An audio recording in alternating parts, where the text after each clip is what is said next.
Hello, Scott. Thank you so much for coming on. No worries. Thank you very much for having me on. Yes, I'm excited because actually this has been a long time coming. I remember the first time I actually served you in a restaurant. I'm not going to name it because it's a big national chain and all that.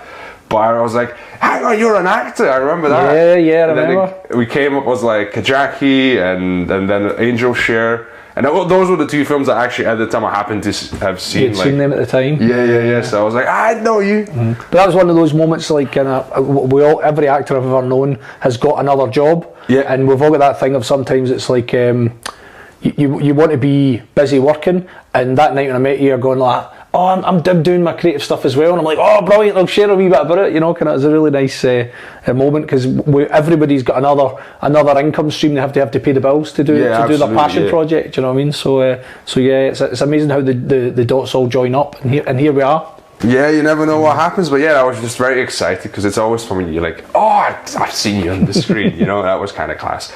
But I mean, I don't think you need much introduction, but obviously. Scott James Kyle, you're the star of a bunch of different stuff. Obviously, the first thing that stood out was Singin, I'm Noah Billy, he's a Tim, which we're going to go into that. There's a whole story about that. Yeah, I watched your first episode from your book that's about to come out. Mm-hmm. The book's called It's Not Where You Start. It's Not Where You Start, yeah. There you go. Then obviously, been in Kajaki, been in The Angel Share, worked with Ken Loach, who's one of his films.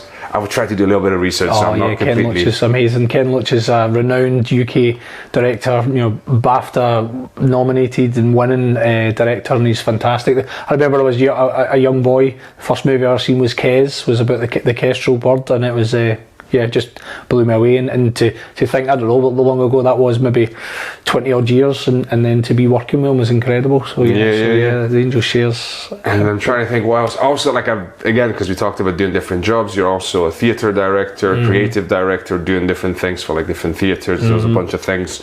But my favourite thing, and I don't know if this is correct, so I need to double check, because this was Wikipedia, so right. Anything goes on Wikipedia. But it did crack me up. It said that you studied acting at the Royal... Not a school of the... Oh, yeah, the Nautical College. Yes. Yeah, and it made me chuckle because I was like, of course. Of course the Royal Nautical College is going to have an acting course. And then that became City of Glasgow College. Yes, it's now called the City of Glasgow College. Yeah, but what gave me a chuckle is because I'm also working class, right? I moved here from Romania, and I came in with, I'm going to go to RCS, the conservatoire, I'm going to fucking get in there, and then it's all going to be smooth sailing from there. And then I didn't get in.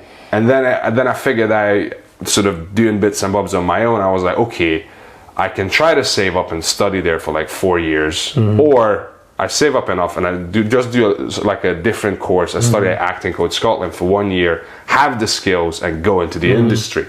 Well, what you've done there is the college of knowledge without any graduation. Is just crashing in and learn as you go, and it makes you a bit more tougher as the industry goes on, because you've had to go in a bit of a different way. But yeah, the Nautical College, it was basically that's where it was based on the River Clyde. But there was a drama department. There was a drama department. And I did 3 years there, and I didn't even know what a monologue was when I turned up. And it was fantastic. And I was actually out on Thursday night seeing the students that are now called City Glasgow College, but Stephen Cafferty, the lecturer there who directed Singin, I'm Not Billy, He's a Tim, still teaches there. And I was out on Thursday night. I went to see his show and meet the kids, and had a couple of pints with him as well. So it's nice to go back and where it all began. Yeah, there you go. I mean, again, probably we should go back to the beginning of stuff. It helps to keep it in chronological order, right? But one of the first things that stood out, and you talk about this in the first chapter of the book as well, which is the first chapter is called "It's Not Show Business." It's not show friends, it's show business. Yeah, it's not. But the whole thing of you're working class, you try to break into the industry, right? And there was a couple of things that you mentioned in that kind of stood out to me. One of them was, being working class, the arts wasn't necessarily seen as something that is viable. But secondly, the fact that you had a successful story was a bit weird. That it was seen am I actually allowed? Am I okay to be succeeding in something? And that was something that kind of stood out to me. The idea that in the environments that we grow up in, sometimes even success can be seen as that's not for you, man. Chill out. Yeah, I would even go back to what you're saying, starting at the beginning. I thought I was working class because people are, you know, when I went into the arts and stuff, they chatted about working class. I thought it was working class. Actually, when I kind of look back on things, we were poor. Right. We weren't working class. Like, my mum was on benefits, doing the odd things here and there to pay the bills. But actually, looking back, you go, we weren't even working class. We weren't even that high up in the pecking order. We were poor. Do you know what I mean? We were on the benefit system. We got our kind of our provident loans and everything else to kind of survive at the level we were at. You know, my mum would go on a Monday and get the benefits for us, and that would be us to survive the week till the next benefits. You know, kind of. So even there, you're saying, like, because I think as I've kind of grown older and a wee bit more, I go to things in the chat about, you know, working class, and I'm going, actually we weren't actually, because working class, you know, people doing all right at working class. Some people doing all right. You know what I mean? I was like, we were below that. We were not quite there.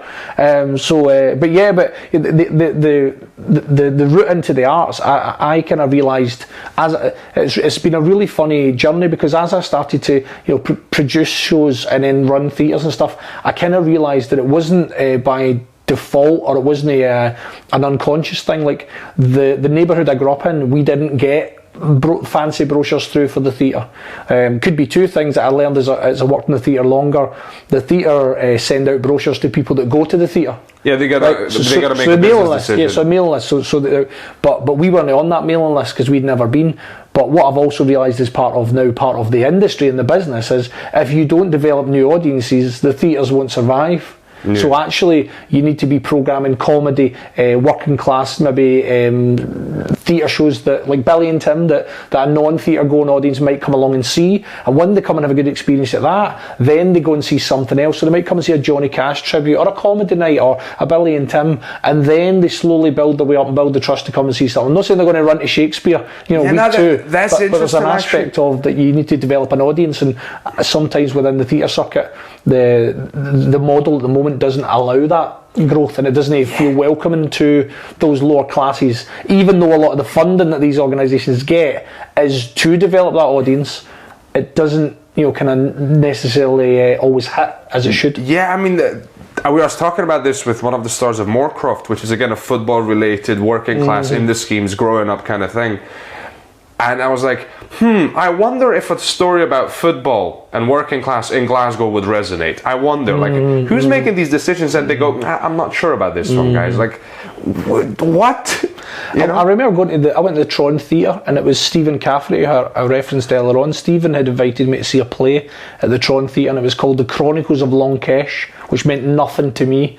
And I went along and I seen the show, and it was about the H-block prisons in Northern Ireland. And it was a fantastic piece of drama, absolutely brilliant, blew me away. And I felt, if it had been marketed differently, you'd have packed it bigger theatres. Because it didn't resonate to me. That's just, you know, probably my upbringing, as I didn't know what Longkesh was, you know, didn't have any understanding of it. So the title didn't really mean anything to me. I just trusted that my pal Stephen knew. We've got the Tron, we'll go and see it. And we trust the Tron, we trust the programme, and they're good shows. But I was sitting there going, wow, I knew lots of people that would have went to that, probably the whole Billy and Tim audience. So it could have probably played the bigger theatres that Billy and Tim went on to play. You know. Interesting. Again, this is just taking me back, because again, I come working class, single dad from the age of 8, things like that. And I remember like looking at Shakespeare clips online, and to me, I don't know if this is my sort of bias, probably, but I was like, oh, this pretentious nonsense, you know. Like, it took me a while to come all around to Shakespeare and be like, now that I'm in the industry, it's like, no, it's pretty fucking cool. But it does, the presentation and the aura it's given now can put off some people. I think, well, I would say my own... And the price. Well, that's definitely, but my own personal experience growing up was, when I grew up, similar to you, a single parent family, there was, there was domestic abuse going on in my house. I was kind of struggling with bills. There was more important things going on in my house in the real world of what I was living than when I went to school, and they're saying, you know, have you done this homework, have you done that? And I'm like, they don't really know the world I'm living in. Like, you know, it's important to learn a foreign language. I'm like, why? I've never left Scotland, do you know what I mean? Like, I didn't see it in my future getting there. So then someone's like, there's a play and it's about domestic abuse, and I'm kind of going, what's the play? We're tackling, we're raising issues within this. I'm kind of going like, well, I know about the issues. All right, I love that. That's my life. But why would I go and see a play about it? Couldn't understand. Why would I want to go and see something that I'm involved in my home life. Why are you making a play out of it? Do you know what I mean? Like, not understanding as a wee boy, and then obviously a wee bit older, things like Shakespeare. I mean, I remember I went to the Romeo and Juliet audition. I did Romeo and Juliet in Milan. Right, I was in Milan for 6 weeks. I played Romeo in a bilingual production, so it was half Italian and half English, and I played Romeo in it. And I remember going to the audition and I was giving it the big licks of, but soft, what lights are you on the window breaks, thinking this Juliet's on the balcony and she's so beautiful and she's so everything, and the director was like, nah, rubbish, Scott, rubbish. Romeo's in a gang. He's in a gang, he's a gang member, he murders somebody. I want you to think of a teenage boy full of testosterone, maybe alcohol, maybe other drugs, and he goes into the arch enemy's back garden and he climbs the balcony and he's taken what he wants. He isn't there to ask, request or anything. He is taking what he sees, this bonny girl, and he's going to have his way with her. And I was like, that's a very different way of playing Romeo. And what we did in the rehearsals, we worked a lot on the actress. Lorna May was fantastic. She'd done Romeo and Juliet at the Citizens just before it, so she was coming in and knew the script and everything, and she was also fantastic, but Lorna had to be so strong as Juliet to talk Romeo down, and I thought that was a really much more interesting way of playing it than just a puppy love, Yeah, he's just so pretty. Actually, like Romeo's like, he's a young teenager full of testosterone. Right, I'm on that balcony. I want this beautiful girl, and I'm going to have her. And it brings up a total different conversations and different ways of that being played. And something you were like, right, okay, the gang member, all that kind of stuff. Growing up in Glasgow, kind of famous for its gangs. I was like, oh, maybe I could do this job then. And it's different words, but it's a world I'm familiar with, so I can take those words and make them true, because I've been in those situations and circumstances. I grew up around gangs, and I've grew up with that always that threat. Yeah, I mean, there was some articles that popped up as well when I was trying to sort of look into it. There was something about you getting absolutely beaten to an inch of your life. Yeah, I mean, that's again, one of the chapters in the book was when I was 14 years old. It was up, a 14-year-old boy, kissing the girl I was seeing at the time, and one of my mates came up and said, there's a big fight going on down there and you need to come down. And I'm not really interested, I'm quite happy where I am, in fact.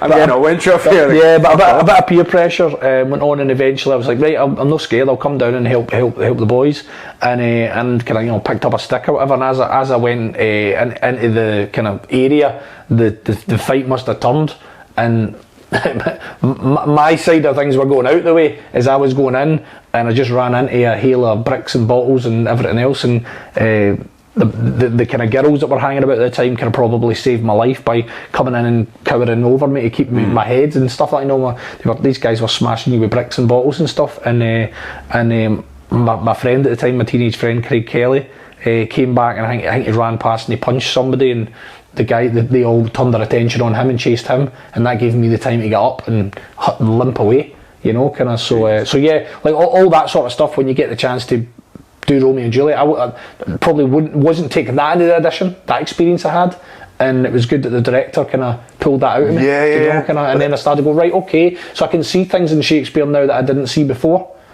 Do you know what I mean? Yeah, absolutely, because as you were saying this, I was like, the whole aspect of like he's in the gang, things like that, like obviously the Capulets and all, the fancy names and whatnot, but like thinking back of like, when he wrote this stuff, it was big jokes, fart jokes, someone's dressing up as a donkey. Obviously there's like elements of deep, meaningful human psychology again sort of explored in those plays, but it's everyday stories in a way. I mean, some of it, there's a story in the army and things like that, but it's not posh people putting on airs. But again, that comes down to some of the best storytellers I've ever met aren't on movie sets. They're in the pub, but they've not been kind of given from maybe the young age, and they've not been given the coaching or anything, and they've maybe not set up now to be what they maybe could have been. But some of the best storytellers I've met in pubs, and you're rolling about, and I don't get a word in. Do you know what I mean? And I like a blether. Most storytellers, most actors can hold their own and tell a good story. But I have sat in rooms and go, yeah, just tell me more. Some of these storytellers are fantastic. Probably in your side of things, one of the most gifted storytellers I think is Raymond Mearns. Do you know what I mean? Yeah, Like, oh my I'm God, yes. good pals with Raymond, and I've known Raymond a long time. He was in my panto.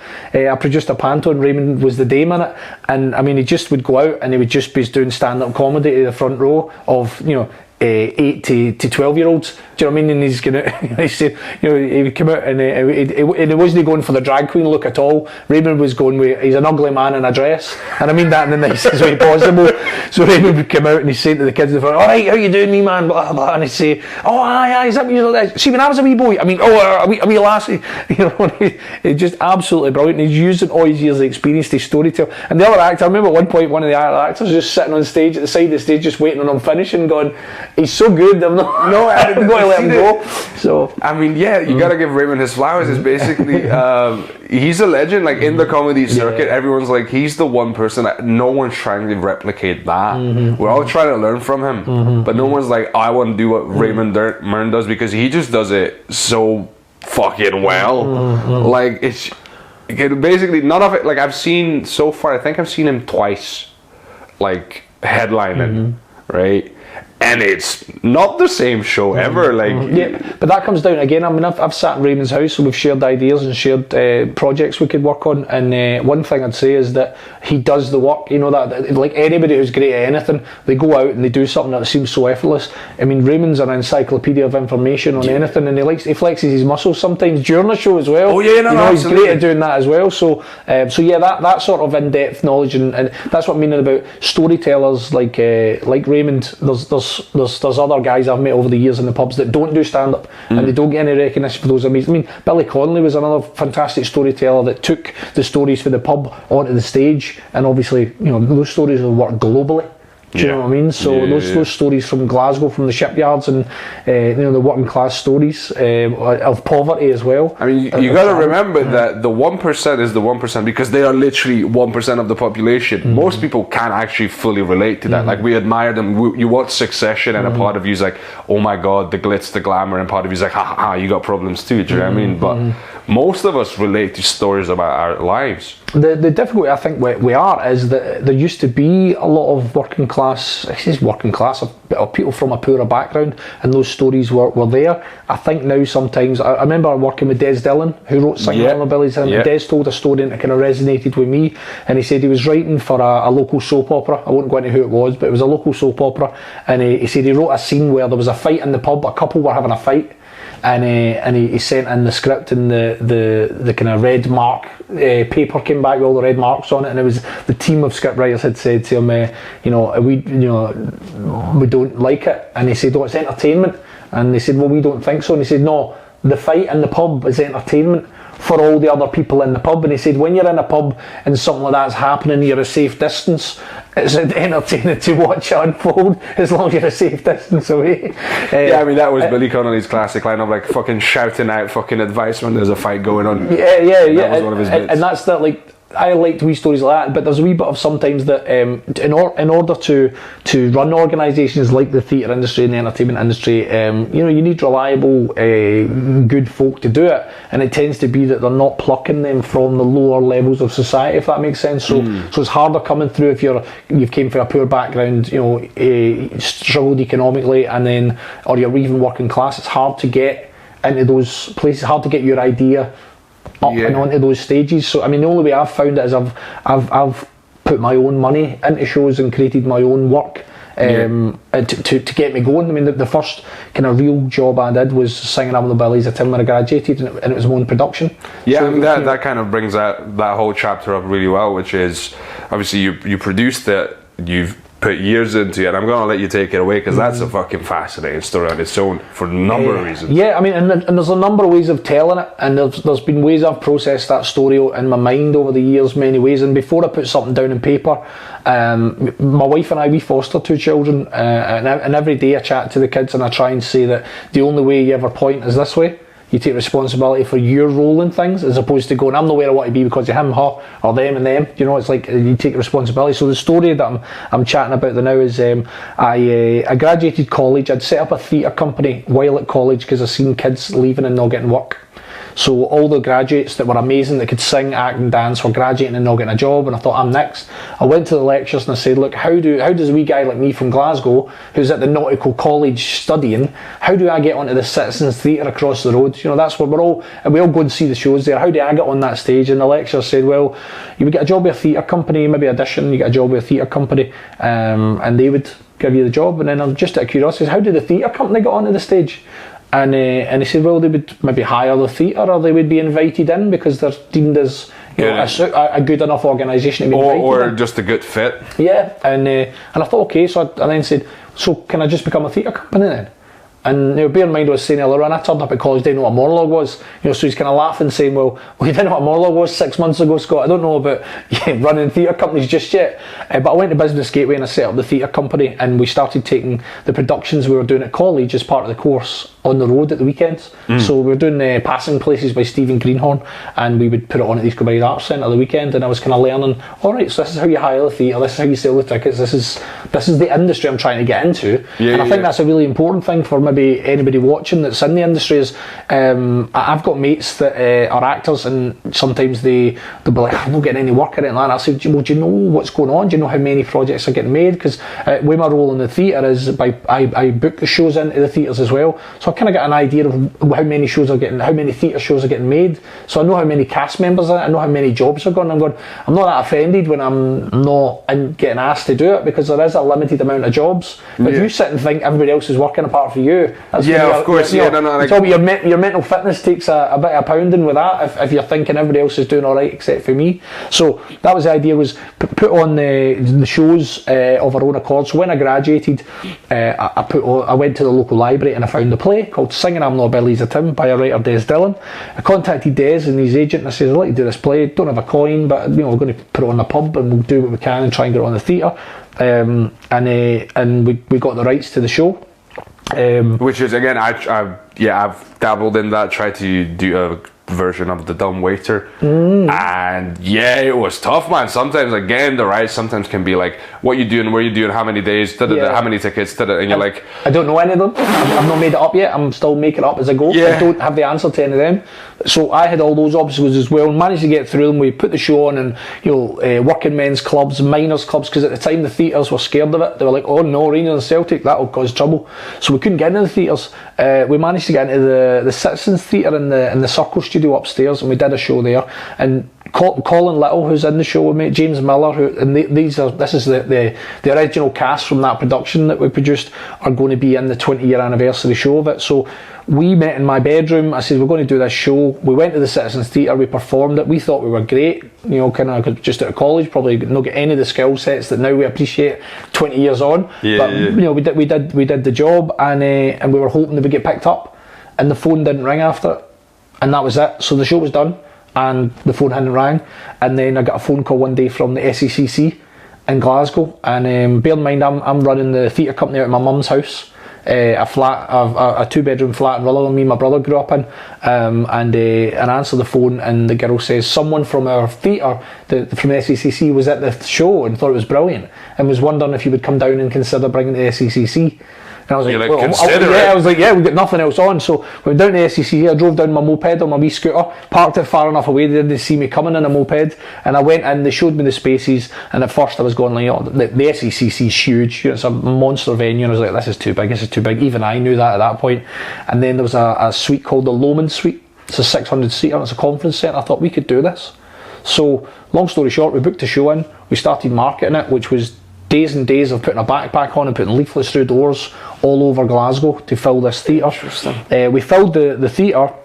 The day we arrived, this is the mecca for us, right? This is the glory day of arriving at the SECC. So we borrow a gas van from my mate Paul Haggerty. Paul ran a gas company called Globe Gas, and he had two old bangery vans, because one would break down and use the other. And I said to him, can I get the one you're not using now to do this show? And he said, yeah, no worries. So we drive up to the SECC, past the back. At the time, X Factor's at its peak, so Simon Cowell and everybody were in there. They're doing the auditions and stuff. Right, okay. There's fans against the fence now. This is in the the heyday of X Factor. We're going along in this old banger of a van at the back, popping and banging and everything. We pull up to the gate of the SECC, there's a big barrier, won't let you in, and the security guard looks at, and I say to him, it's NLP Theatre Company, that's my wee theatre company I set up. And he looks at the van that says Globe Gas on the side of it.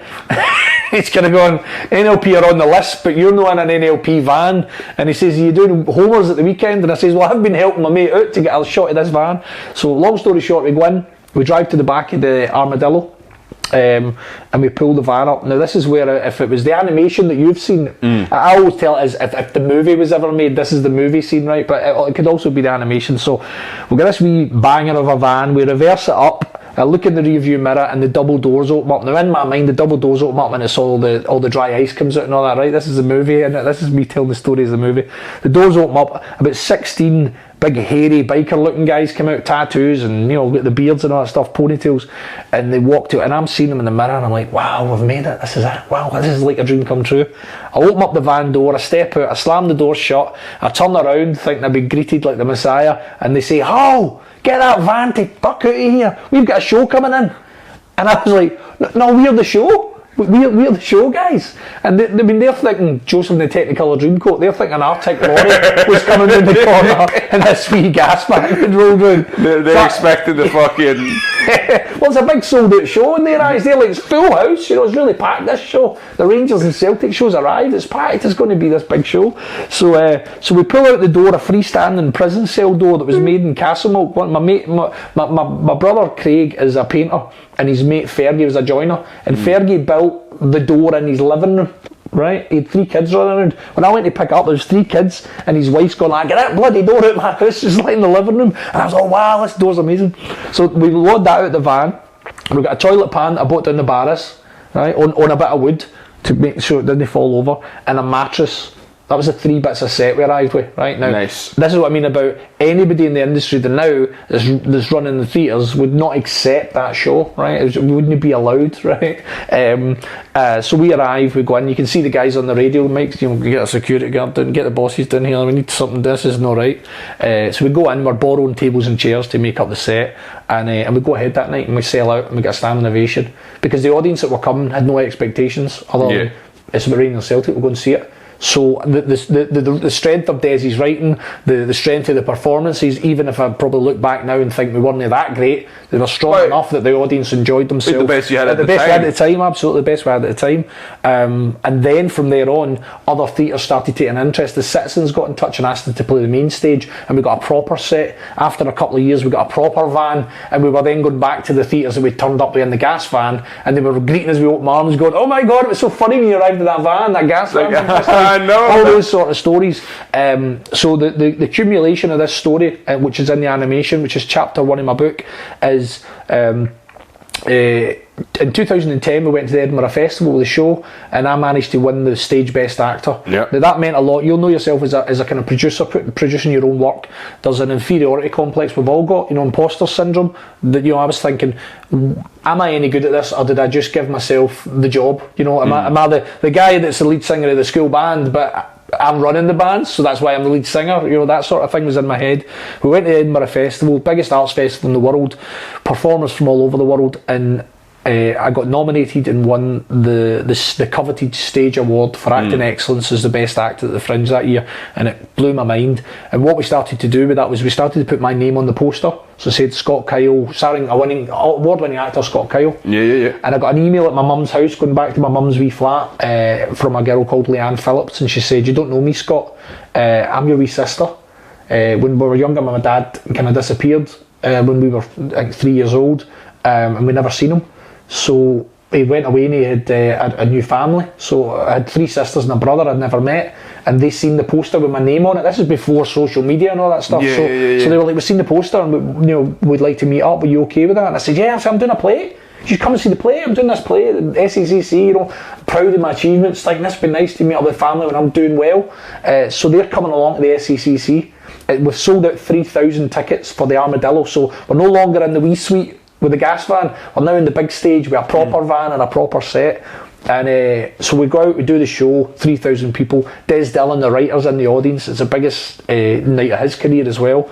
And after the show, I'm loading up the van. I've got a free bar on upstairs where all my family and friends and all the amazing people that made all this possible. So at this point, they're treating you like a star. Yeah, that's it. So so you've had your standard ovations, encore. You load the van, and I'm about to go up. But this time, the show's made enough money that I'd paid off my mum's mortgage. I'd paid off council tax debt that was outstanding for years. I'd cleared credit cards, decorated our house and stuff like that in preparation for moving out and making a life with my girlfriend and soon-to-be wife. And as we were loading the van, Des Dillon, the writer, come up to me and said, can I, what you've done with this show is incredible, Scott.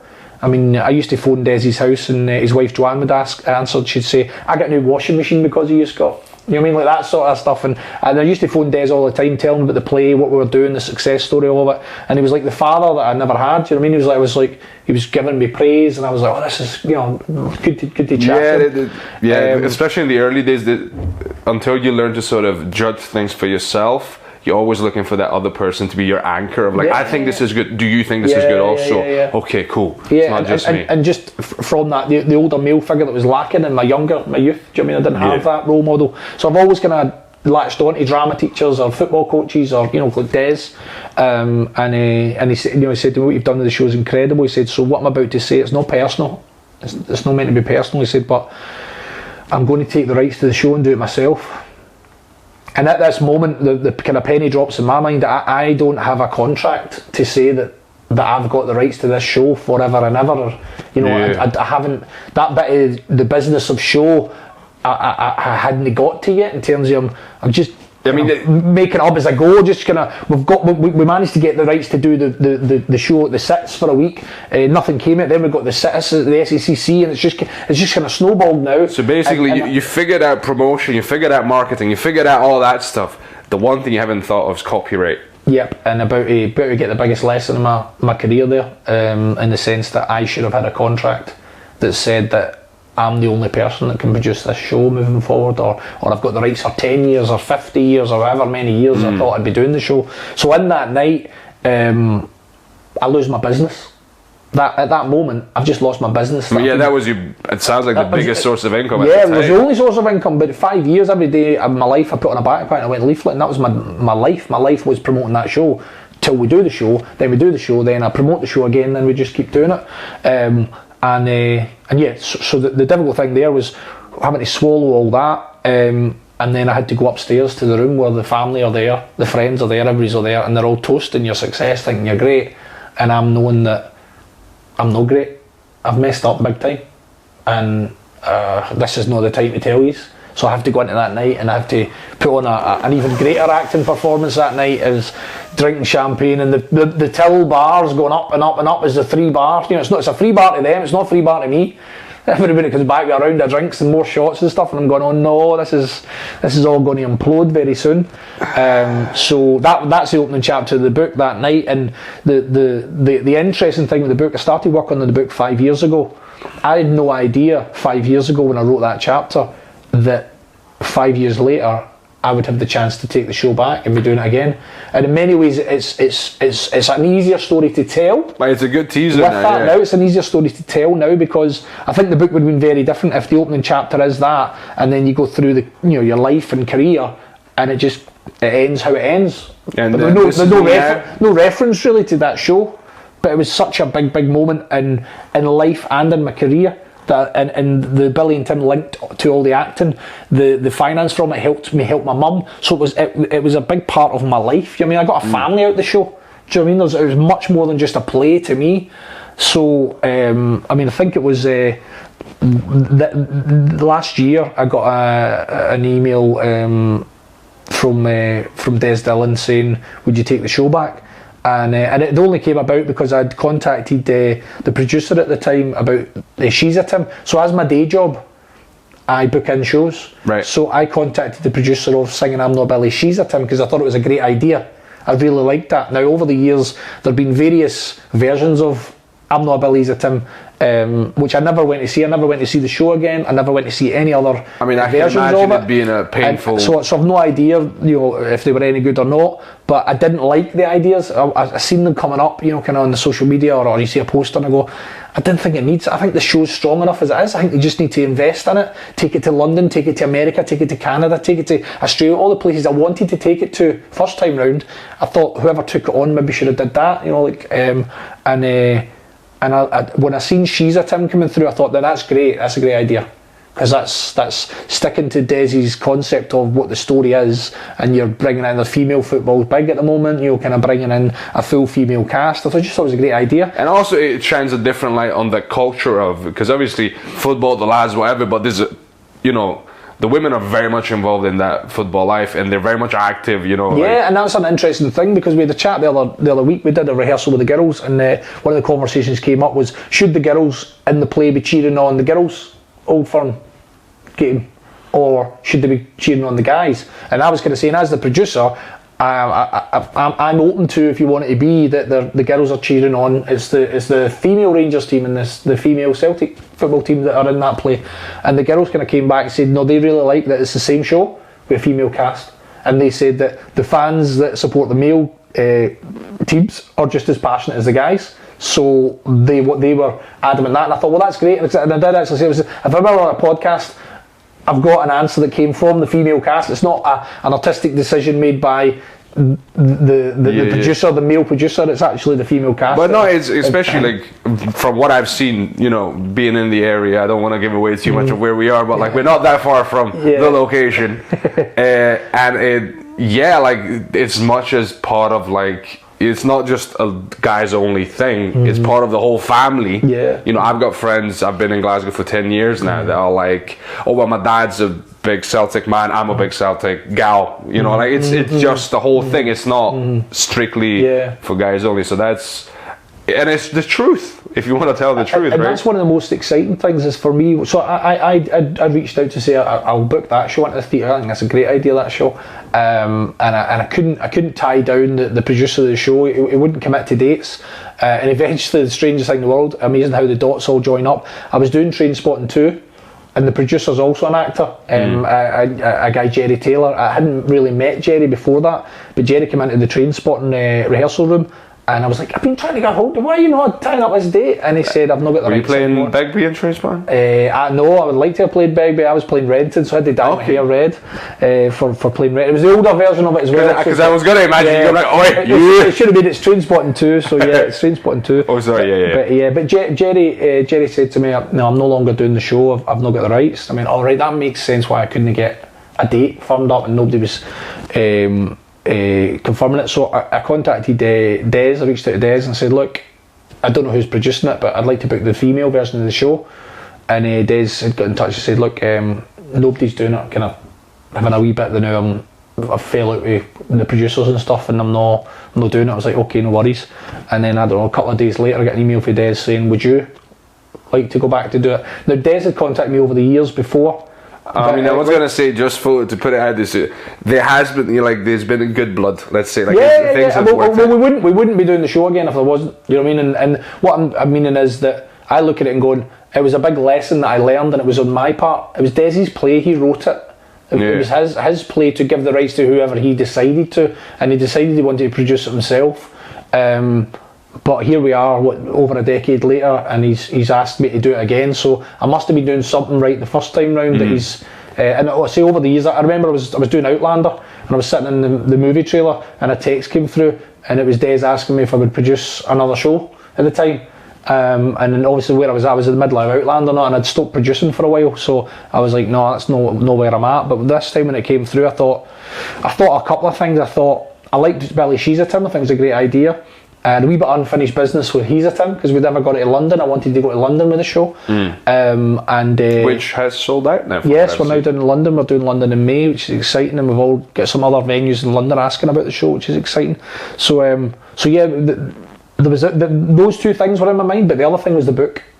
I was sitting going, I know the start of the book, I know all the way through it, goes through my childhood, through my life, getting into the acting world, and we weren't sure where to end the book. Do we end the book before the pandemic? Don't even mention it, which is, we're at the BAFTAs, we're at the Queen's Garden party, we're we're at Comic-Cons all around the world, and it's all great. You know, started off, we know where you start. We started off poor working class from Glasgow, and you ended up mixing with royalty in the BAFTAs, right? I mean, it was still a beautiful story on its own. But then you had the lockdown happen, arts all shut down, no more work there. I became a care worker, which led to the foster caring. So I worked with a young autistic lad for 2 years during the lockdown. Best job I've ever done, absolutely loved it. And that inspired Karen, my wife, and I to become foster carers. So I was like, well, what an amazing story that I never seen coming.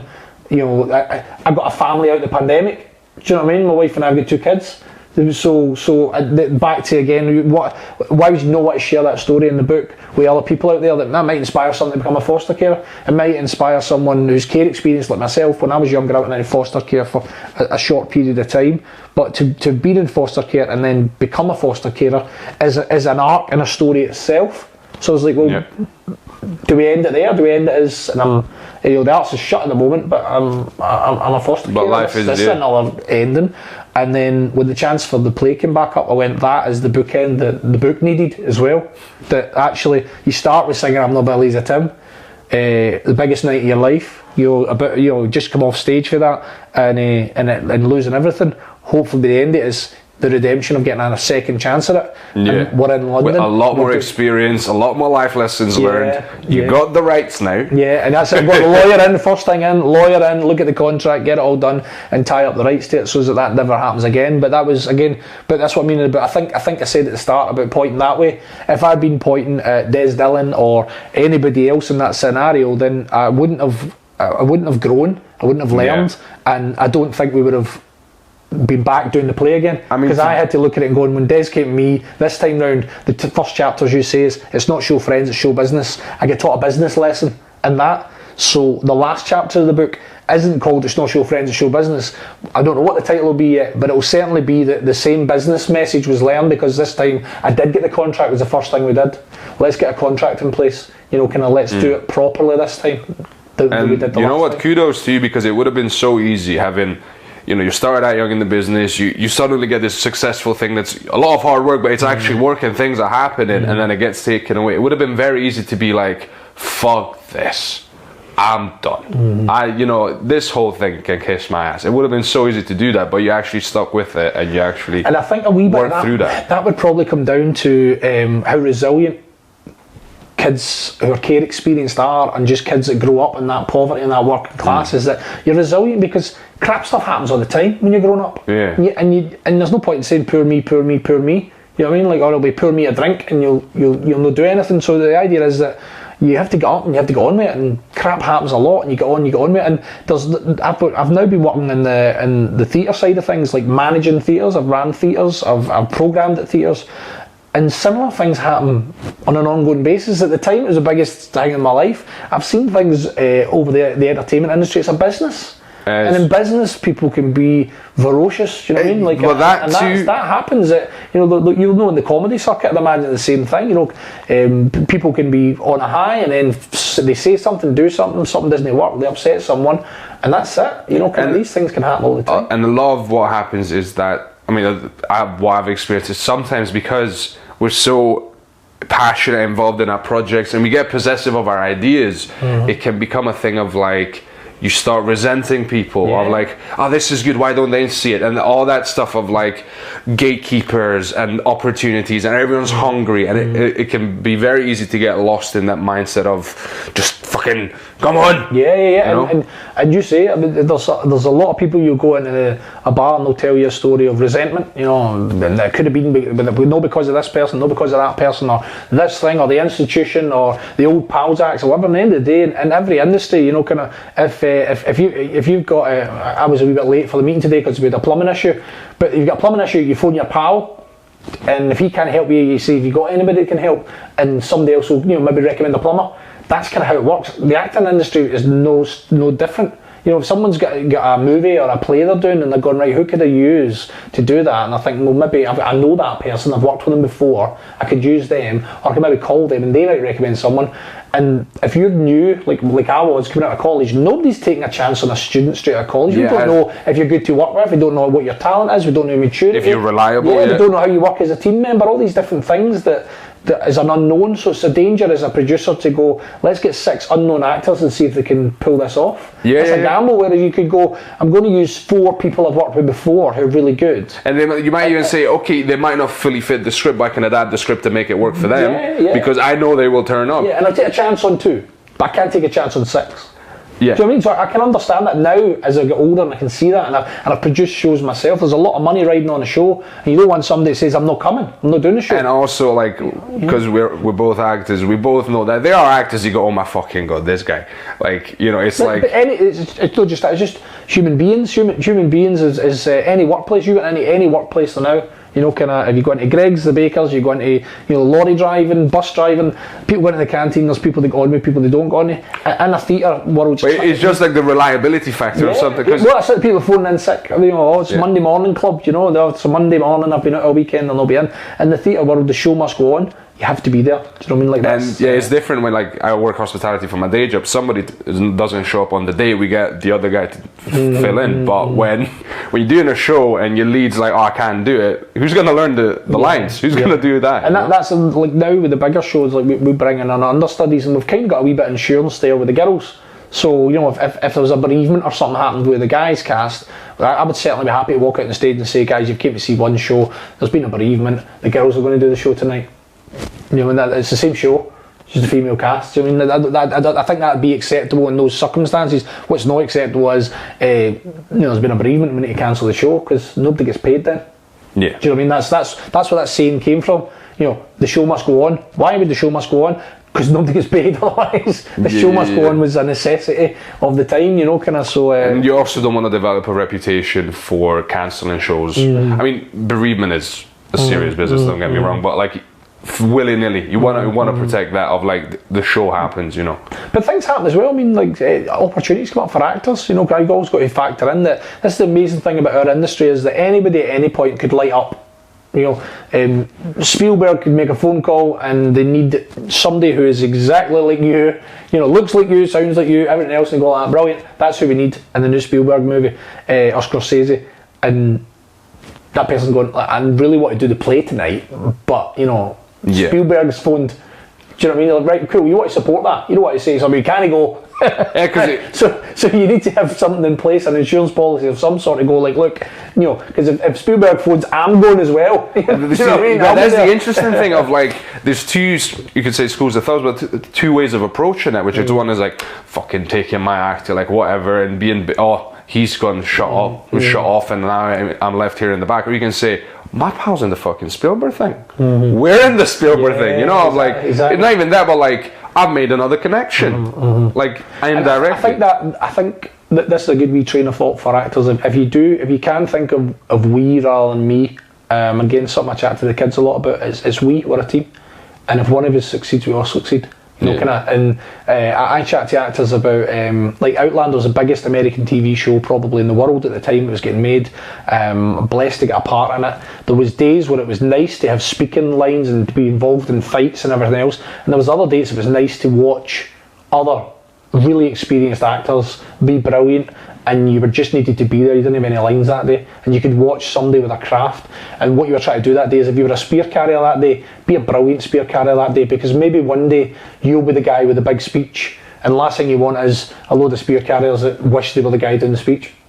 Do you know what I mean? Because that's no fair. What you want to be is be the best spear carrier until you're asked to do something else. So try and go in as a team and think, we're making a movie, we're on an American TV show, how amazing is this, we're all here. Rather than thinking, I would like more lines, I'd like to be doing his part or her part or this part. Like just going like, I'm happy to be here and I'm going to work really hard in the role that I'm asked to do. Do you mean that's what I've been asked to do as a spear carrier? So I'm going to be the best spear carrier that I could be. And also there's something funny, but it's a life lesson that I've noticed on myself, and I was like, whatever happens, there's there's two ways of going about it. One, you go, I wish I was this, and I spend time investing wishing, or I can try to make the most of whatever shit sandwich, or spear carrying is not a shit sandwich, but sometimes life hands you some of those as well. Yeah. You can either try to make the most of it, and if you need to cry, have a cry, deal with the emotional side of things, but still build on whatever you've been offered, or not even do that and just moan about it. With no end in sight, and spend your time, waste your time crying that you can't make things happen.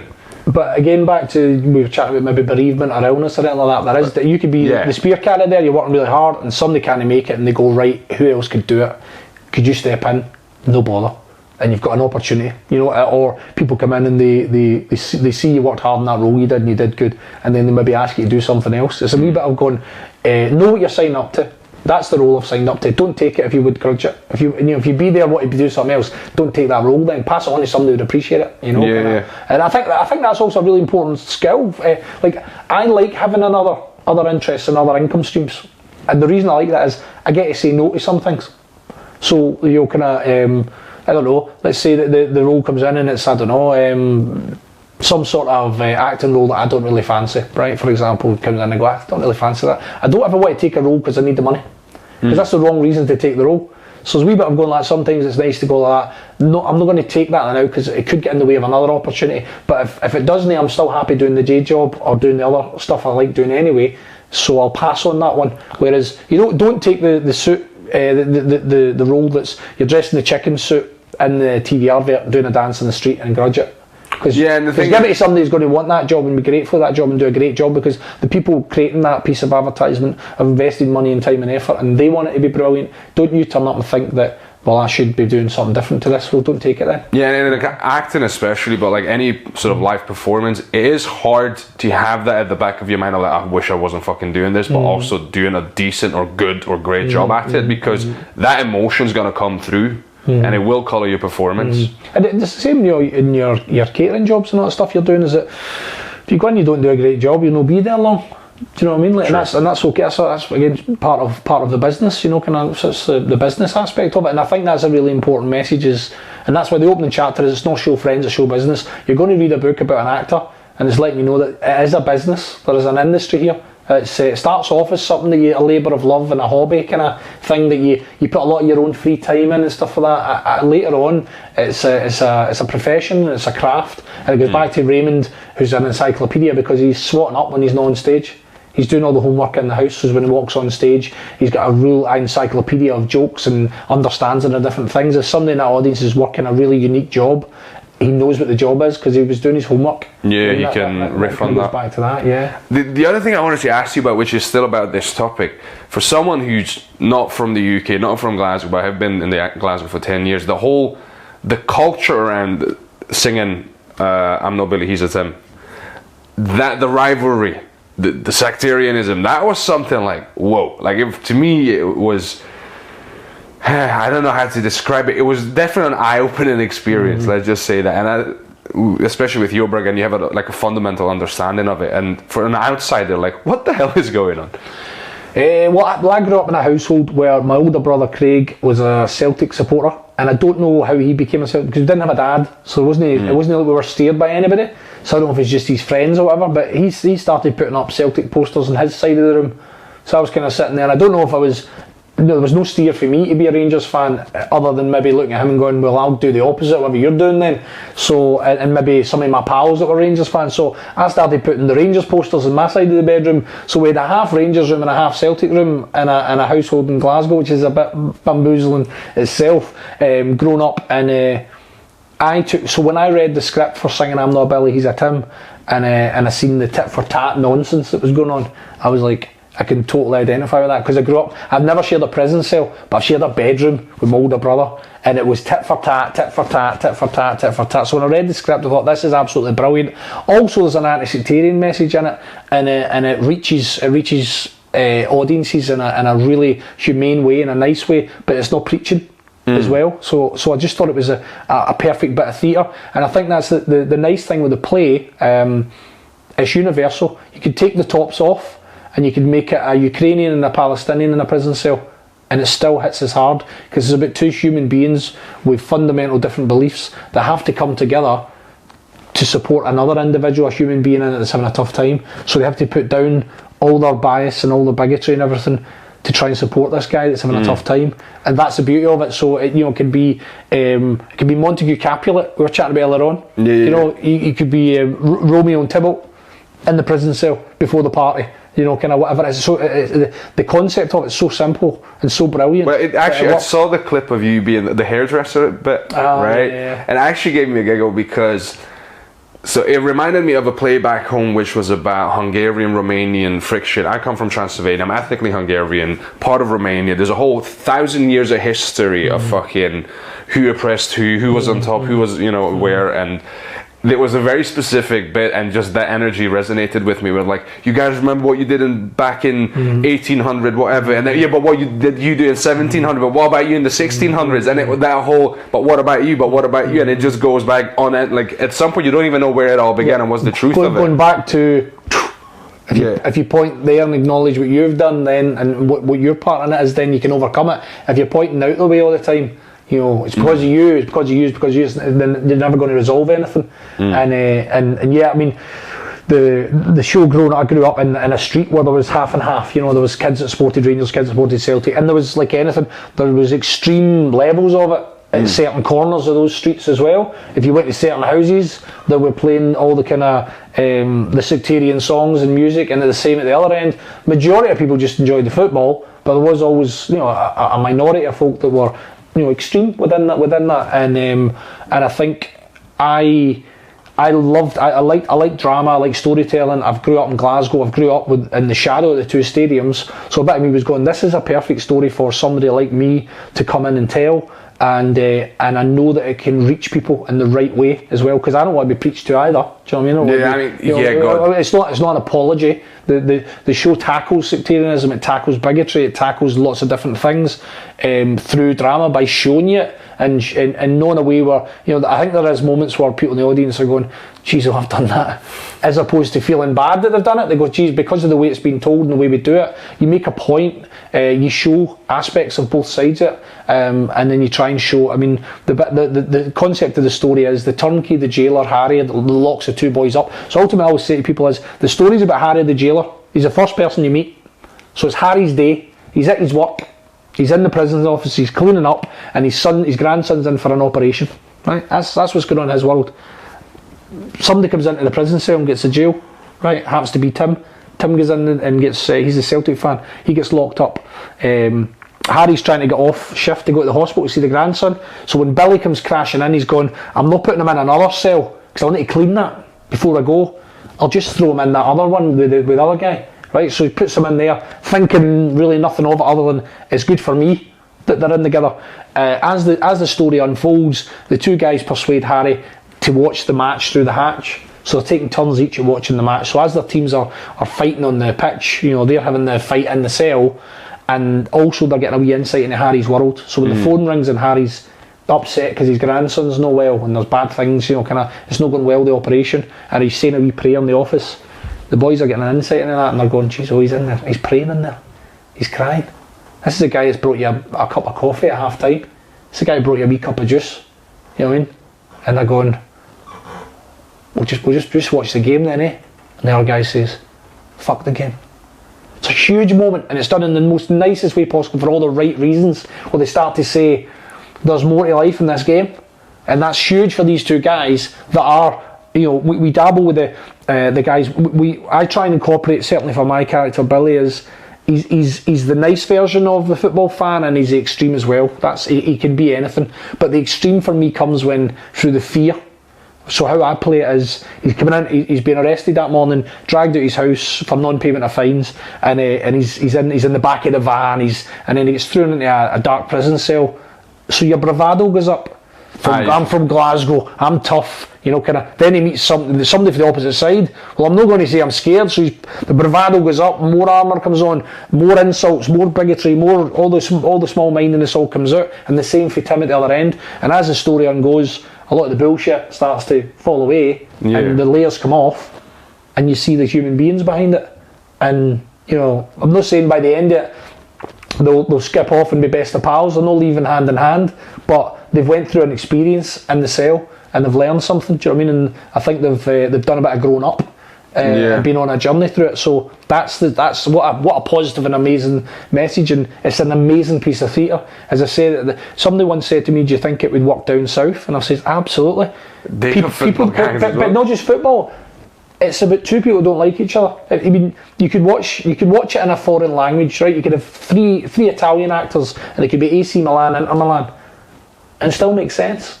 No, you watch and go, they don't like each other, right? And they need to put this aside to support that guy in the comedy and the humour. Des has just chosen Rangers and Celtic as a vehicle to make that point brilliantly, I must add. But it works universally. So, I mean, I've got ideas in my head about the show being, going to New York, and you put a New York turnkey in it. So the jailers from New York and the two guys get arrested in New York on the day of the football match, and it's set in New York. So it's a bit of educating the New Yorker about what this means. You can put it in Australia, and it's an Aussie. Do you know what I mean? That's jailing them and locking them up. You could do it. Down to Manchester, and it's a Mancunian. Or anything. So I'm actually curious what you mentioned there about adapting the play depending on the environment and stuff, because you start out as a actor, comedian, right, and you're like, no, this is what I believe in, these are my thoughts, and these are my babies, and I'm fucking sticking to it, And at some point you go, maybe it's not just a monologue, it's a conversation. I need to be listening to the crowd as well. I need to, as long as I'm staying true to the core of the message, the core of the idea, maybe some of the details can be shifted around. So I'm curious as a producer as well. Yeah, we've done that with this version of it. There was parts of the script that some of the cast brought up saying, is that still relevant? Is that still this? And I'm going, well, I'm no keen on changing Desi's writing. He wrote it 30 years ago. It was relevant then. But is there anything? Is there something we could bring? There's a bit in the play where the guys are chatting about Billy's saying, why don't you go home to the Irish? And Tim goes back, well, why about these people? Why don't they go home? Why about these people? With these people? And one of the things was saying, why don't we make that more modern to what's going on in Glasgow? Kind of like maybe there's Ukrainians here at the moment, so could we add that in then? So Tim said, why don't you chase the Ukrainians back then, or the Romanians? That's very relevant to what's going on now. So stuff I can do that's not changing any fundamentals of the play, but it makes it more interesting. It makes it more current. There's bits we can do. Colin and I we did 5 years of this show, and now we're going back. When we met up for the read-through, half of it was already in. He would say something and I knew the response, just because obviously we'd done it for 5 years. There would be bits maybe where it's like, I'd look at him and I go, what happens next? And he'd say, I don't know, and James would say, the telly, there's a noise with the telly. And alright, so if the noise had happened, we might have known it, but we knew all the lines, we just didn't know there's a buzzer here, or there's a phone here. When it got to that point, I remember this is where I stopped speaking, don't know what happened next door. And I go, the phone rang, right, well if the phone had rang, we'd have probably reacted to it. So a lot of it was in there, and there's a bit, but my point being is, there's stuff that we learned over the years, say when we started out, there's a lot of shouting and screaming, and as we got older and got better at it, we could say things in a look. We could give a look to the audience, and the audience would uproar in laughter, because they knew what that look meant, but it took us time to figure out how to do that. You know what I mean? So when you're coming to see us, the 20-year anniversary, you're coming to see guys that are masters of their craft, particularly this story as well, because we've done it so many times. And now we'll be working with the female cast, is trying to give them the benefit of our experience without telling them how to do it. So you're trying to go like, look, we're doing it this way, these are our reasons for it. You can take the reasons if you want, but or not, but that just to give you a wee steer. We did it for 5 years, we probably did it wrong for a lot of that. We did ways that didn't work, we probably tried it every way you could, and this is the way we found it's best for the show.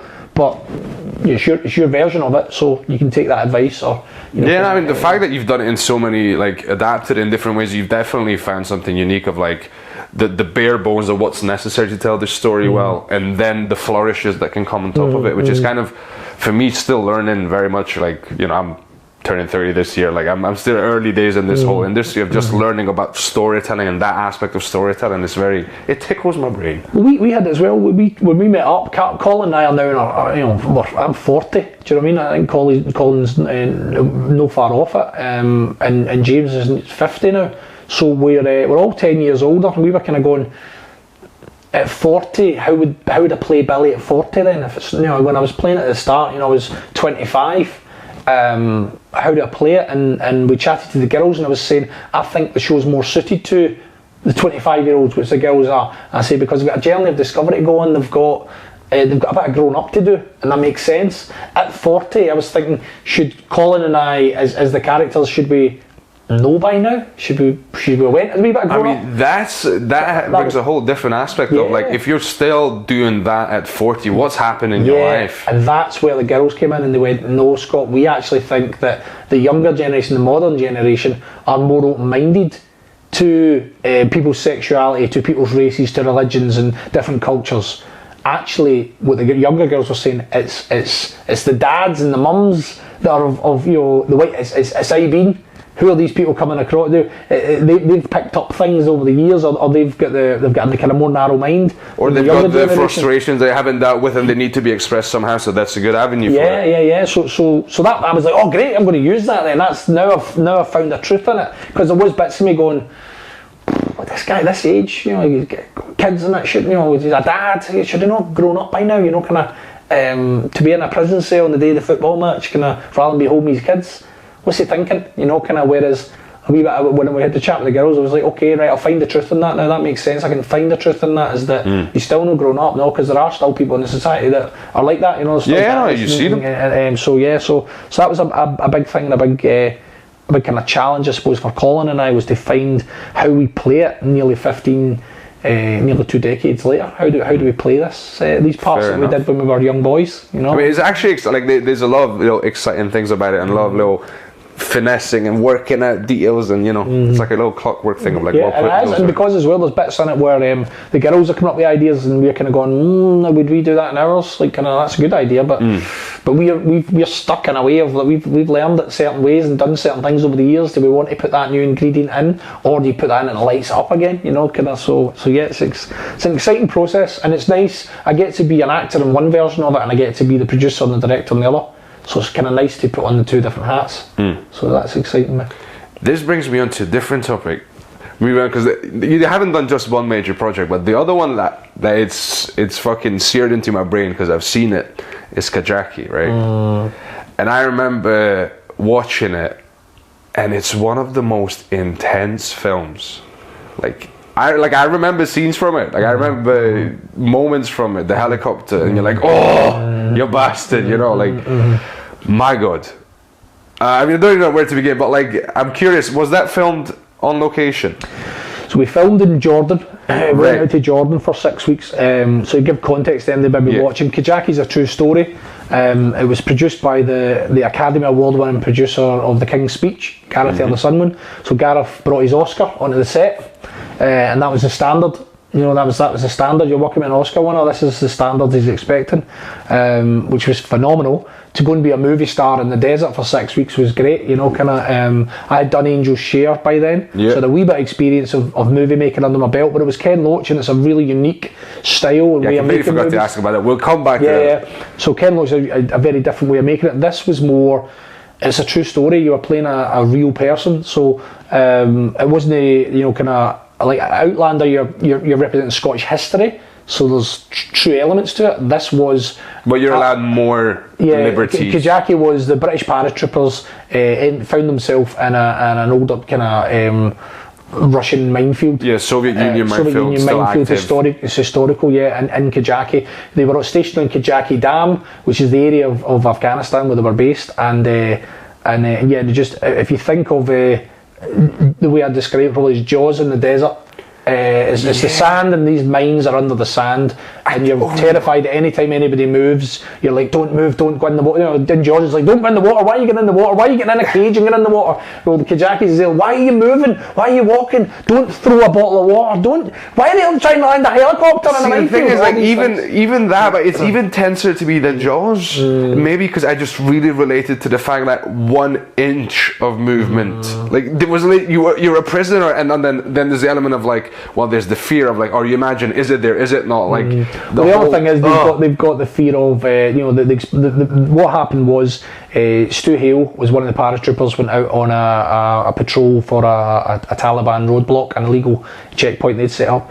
So he was going out to recce a sniper on it, and he cut through the Wadi. It's an old dried out riverbed, and what they reckon over the years, the mines were outside of the riverbed, but they've fallen down over the years in there, so that's why nobody knew they were there. And when he walked through the Wadi, which is deemed as a safe place to walk, he stood on one of the mines and lost his leg. Now the noise that goes off of the mine and the attention it gets, they were worried the Taliban would be coming as well. So the idea is that you're sitting ducks in this wadi riverbed, you're trying to help your pal, but you're also worried that over the hill at any moment could come the Taliban. So the version of it is essentially, the story is that day there was 4 separate mine incidents. Lots of the guys lost legs and were maimed, and Corporal Mark Wright lost his life in the incident, depicted in the movie. And it's a story of the band of brothers, the guys together, how they support each other through that really difficult time.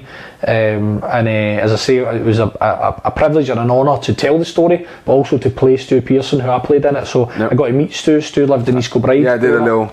So yeah, it was incredible to go and meet Stu and hear his story firsthand, and then go into the movie set. And we obviously had a movie script. It was everybody's story together.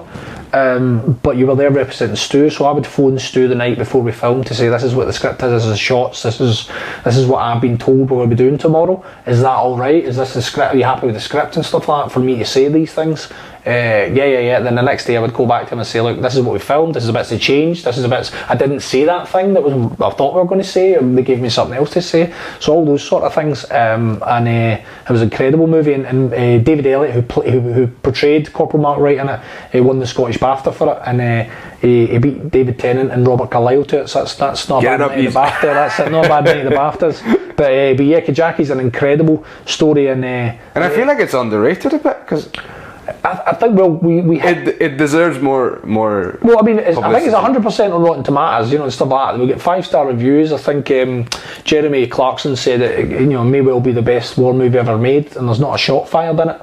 It's not, and that was a big thing. We were doing a lot of promo. Stu Pearson and I would go on the television and stuff, the breakfast TV shows and stuff, and we'd say that it's the backdrop to the movie's war, but it's not really a war movie if you think about it.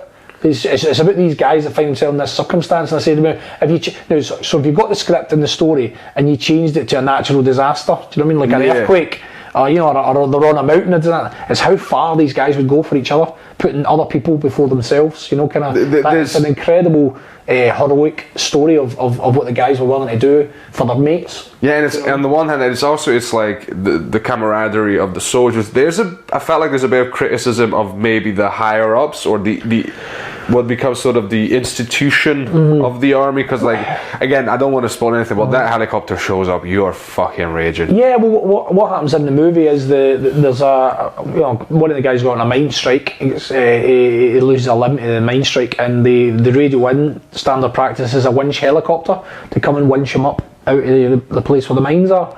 And there was a big court case all on this, and the movie was delayed a few times. The MOD were supposed to be providing helicopters, and then they withdrew that support when they read the script and stuff like that. So there was a big court case about, did the guys have the right equipment?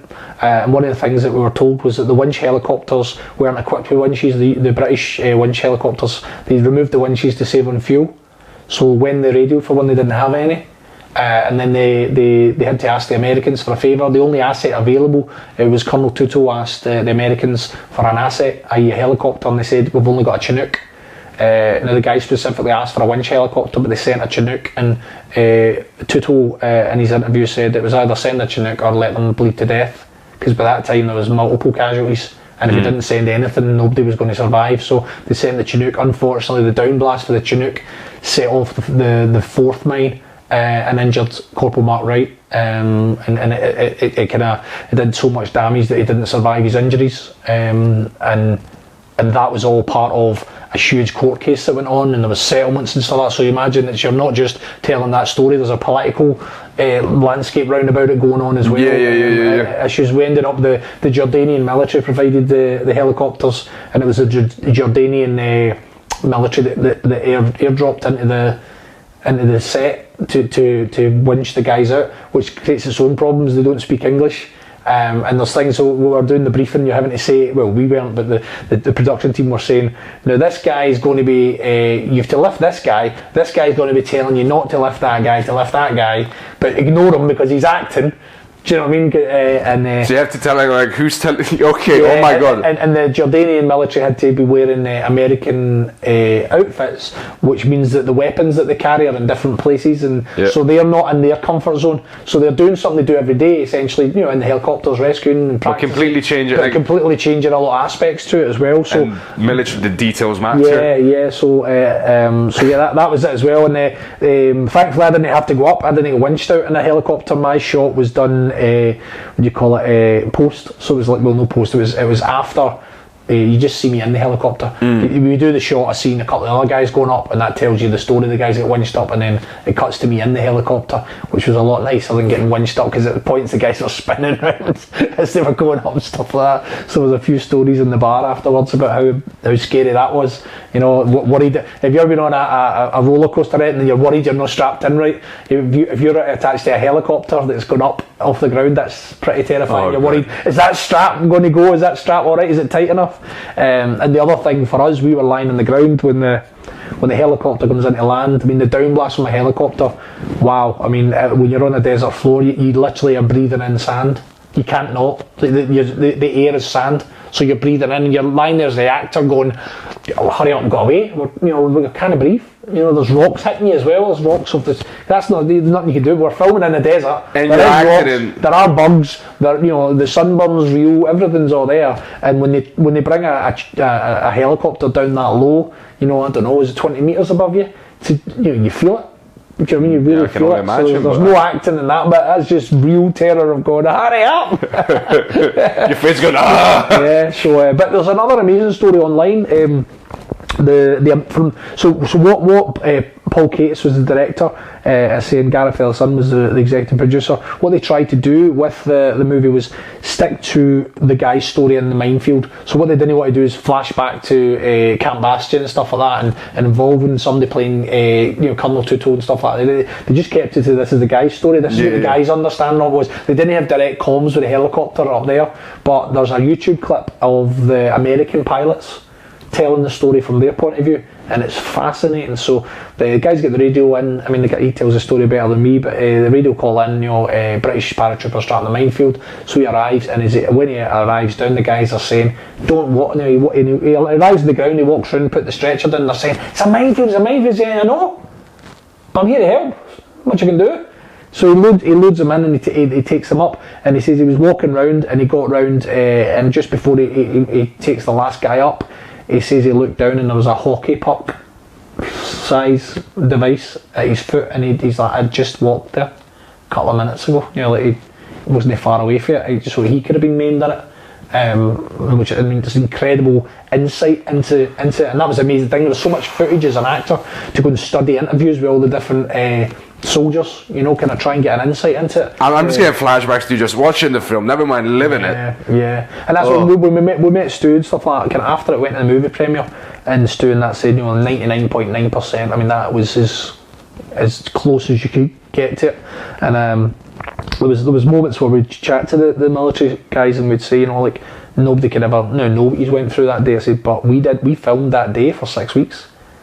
6 weeks of that, and there's days where you're in shot. So there was a day where my character's legs been blown off, and I've got a sock on that's got a prosthetic on it, and my leg's buried in the sand, and I'm lying there, and I'm watching Mark Stanley, who was in Game of Thrones and stuff, a fantastic actor, and David Elliott, who won the BAFTA, recreating the last moments of Corporal Mark Wright's life, and I'm lying there as Stu, going, geez, this happened. This is like an out of body experience. I'm lying here hearing the words the guys said to each other before one of them passed away, and I'm just lying crying. And then they go, cut, reset, we're doing it again. Yeah. And then they do it again and again and again. You're going, geez, oh. So when I said to Stu, I was like, nobody would know what you've been through. I said, but we must be the closest thing to it, the actors that were there and that production team that were there, because we lived the script for 6 weeks. I mean, even in the bar and stuff like that, we would call we did all the boot camp, the training, and the buddy system and stuff, which is fascinating, how they look after each other. And we very quickly went to, it was too hard to remember everybody's real name, and we just started calling each other character names. So there's a lot of method was going on very early on, and that, and when we still meet up, you still call Mark Tug. Do you know what I mean? I still get called Stu sometimes, because that was how we knew each other. We were living, even in the hotel complex afterwards. Do you know what I mean? And we learn from the soldiers that they're very touchy-feely. They look after each other. You know, they'll groom each other's hair and stuff like that. Because they're living together constantly. I mean, yeah, the bonding that happens. Yeah. So we had to manufacture that and create that, and you know, do it enough that it became normal. So, you know, if you went on a Kajaki, like the guys that will come to London to see the Billy Tim show, so the whole night, the Sunday night sold out, and it's pretty much the Kajaki. It's a preview for the cast and crew, because it's all people that were involved in the movie are coming. But if you came along, you'd see very quickly in the pub they're all slapping each other's backsides, and you know, kind of hugs and kisses and all that stuff. Do you know what I mean? It's kind of, there's no your standard boys' night out. So it's a mix of the military, the acting. Do you know what I mean? And just young guys that have been through something together. You know? Yeah. Also, I mean, fuck. I did one scene where it was just a showreel scene, but it was a funeral scene, and you're saying goodbye to, you know, the love of your life, and doing that like 5-6 times, you go, fuck, you know. Imagine, oh god. Yeah, I mean, and the other thing, if anybody sees the movie, I've got to play somebody who's just lost a leg, right? So, you know, I don't know what it's like to lose your leg in an IED. No idea, but you know, I played football with guys that have you know, lost, you know, kneecaps have been popping out and stuff like that. I've seen some stuff, and I've had injuries myself, but nothing at that scale. So how do you create that? And if you watch the movie there, the way I played it was I interviewed Stu, and Stu said to me that when he stood on them, how Stu was walking back with a rucksack, and he stood on a rock, and the rock moved. And that's how his foot hit the ground. So it was like a twist of the ankle, and he went up. So he said when he first went up and he landed, he said his lines in the script. He said, "Oh, for fuck's sake!" And he said, "Oh, for fuck's sake!" The way I've just spilt that juice. Oh, for fuck's sake! I just can't believe I've done that. It wasn't screaming, "Oh, for fuck's sake!" It was, "Oh, for fuck's sake!" Right? It was like as if I can't believe I've just done that. He says, and then he said to me, and then my training kicked in, and I went into my pouch and I got my morphine and I stuck it in my leg, and you know, kind of all the training kicked in and stuff like that. And I was sitting there in his house when he told me, and I'm going, it's not going to be, this is the actor in me and the producer. I'm going, it's going to be a great scene if you do everything you're supposed to do. Now, if the training kicks in and it just goes exactly as it's supposed to, it's not that great a scene. And I was like, okay, so then we went to the pub with a lot of the soldier boys, and I was saying this, I was interviewing Stu, it was tough, you know, to hear his story first hand. He was telling us, you know, kind of the training just kicks in and the morphine and all that stuff, and they're like, "Daddy, fuck!" He was greeting for his mammy, and he was screaming this, and he was screaming that, and all that stuff. And I'm going, why did they say this? He says, because he doesn't remember. He was in hospital for months after it, you know, like kind of in his head the training kicked in. But when it actually happened, he just lost his leg. He's on, you know, when he put the morphine in, he was all over the place. It wasn't him that administered the morphine, it was somebody else. I was like, oh wow, this is great. So what that gave me was artistic license then to give Stu what he told me. He told me the "oh, for fuck's sake." So that's in the movie. When you watch the movie, that's my tip of the hat to Stu. So stand in the mine, go down, poof, "oh, for fuck's sake," look at the leg, and then it's mine. And as of that moment, when you watch it, that is me playing what I think I would do if I lost my leg, right? Because in amongst it, I chatted to Stu, got mixed reports for him, got mixed reports for the soldier, and I thought, I can only play my truth then in that moment of what would a human being go through in that moment. And and the other thing I decided was, I don't know if you've ever had a bump to your nose, right? And somebody comes over and says, "Let me see it," and the first thing you do is say, "Don't fucking touch it." Right? Well, I thought this would be an extreme version of that. You know, the last thing you want if you look down and your legs half away is somebody to come and touch it, right? So I thought, unbeknown to the other cast members, I thought, I'm not going to tell them, but they're going to need to wrestle me. I'm not letting them put the tourniquet on the leg, so they're going to need to tire me out or hold me down to put that tourniquet on. So obviously I'm in the ground, my leg's buried in the ground, I can't go anywhere. So what happens the first day is they've got all this big piles of dirt on sheets, everyone's standing by, and action, they throw the dirt up, the dirt hits me, and that's me to act that the mines just went off, right? So, oh, for fuck's sake, lads, we get me the morphine, right? The guys all come over, and at that point I'm saying, leave me alone. I'm wrestling with the guys, don't fucking touch me, leave my leg, don't touch me. So David Elliott, he didn't know what was going to happen, so he's having to grab my arms and he's trying to hold me down, and I'm a big boy compared to David, so I'm fighting with him. Grant's there, Big Grant Kilburn, his job's to put the tourniquet on the leg in the scene. So bear in mind he's got me and David wrestling, and he's trying to do his stuff, and he's like, let me do my job. I don't know if he's saying that as an actor or as a soldier. He's like, let me do my job, and it's an amazing piece of cinema. But there's so many different aspects of it that make it that, and the fact that you know that's a true story. That's what these guys were going through. Do you know what I mean? And I always thought that Stu knew when the tourniquet went on that was no leg anymore. It needed to be done to save his life, but also that there won't be a bottom half of your leg if you survive. You know what I mean? So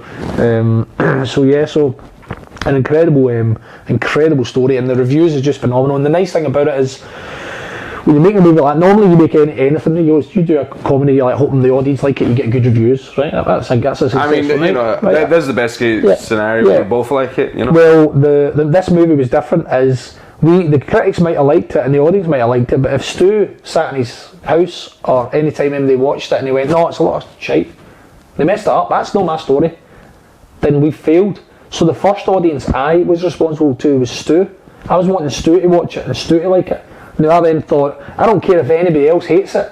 If Stu sits in his house and watches his story on the screen and he goes, brilliant, nailed it, Scott. Even if the critics didn't like it, even if the audience thought it was awful, then I've done my job, because it's Stu's story that I'm telling. It's part of a collective.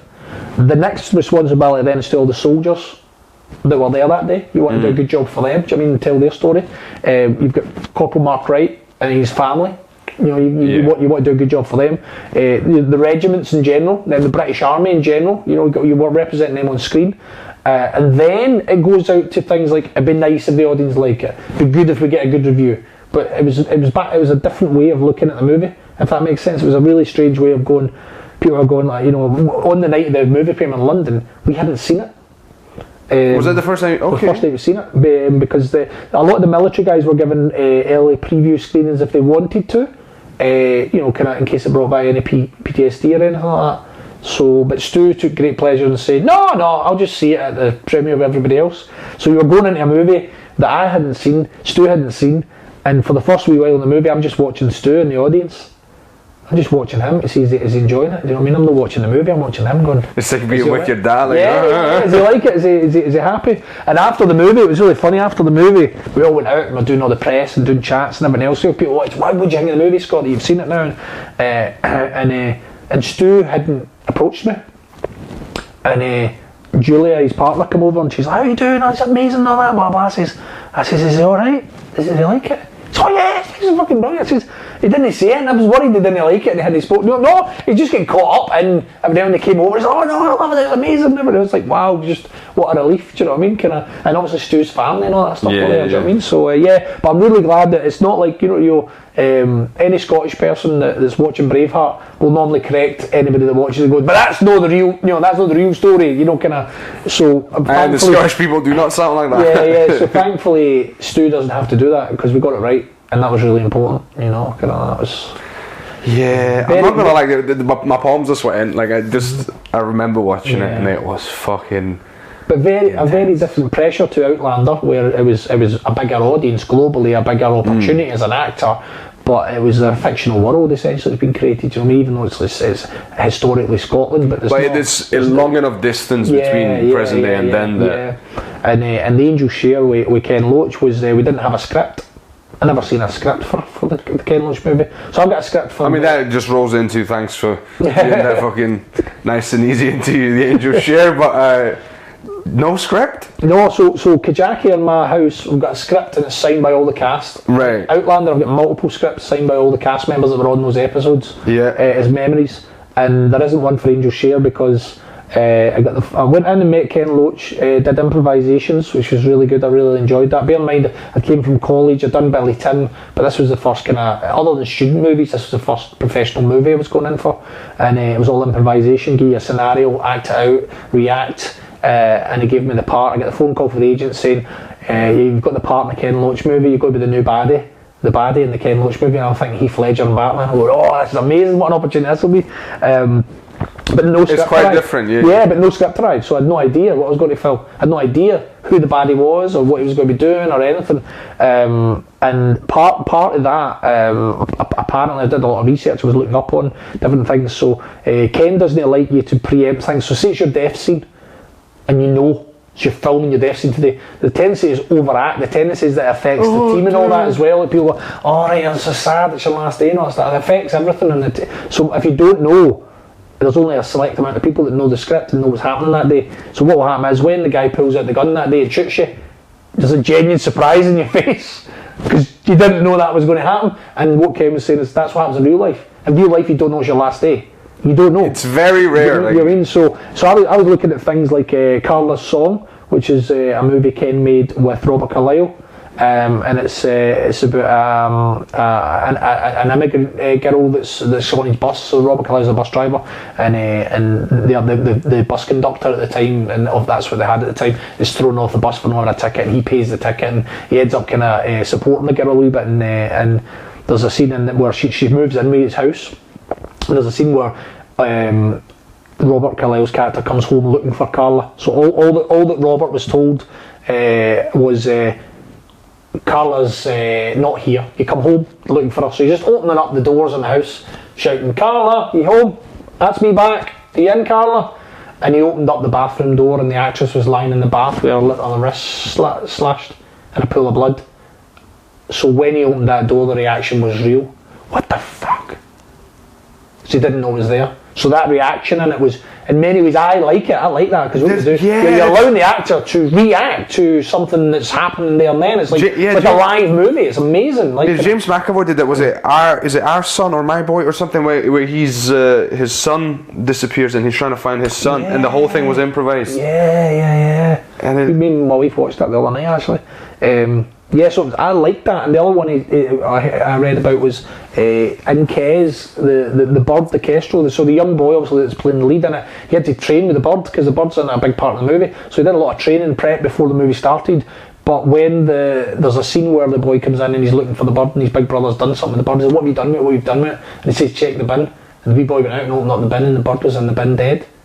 They didn't tell the wee boy that it wasn't the real bird that he trained with. So when that wee boy opened up that bin, he thought it was the bird he'd been training with for months that was dead. So the reaction was real, of his upset was real, and they got it on camera, right? Which is, so other people say that's cruel, it's a trick, right?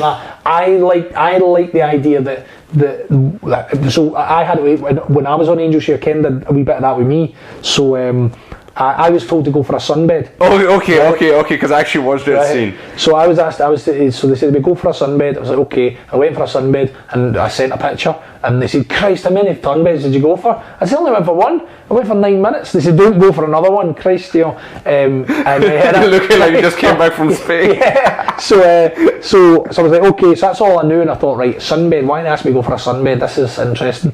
Then I arrived on set that day, and we were filming down in Parkhead, just round the Parkhead Forge, and it was a sunbed shop. And I thought, a sunbed shop?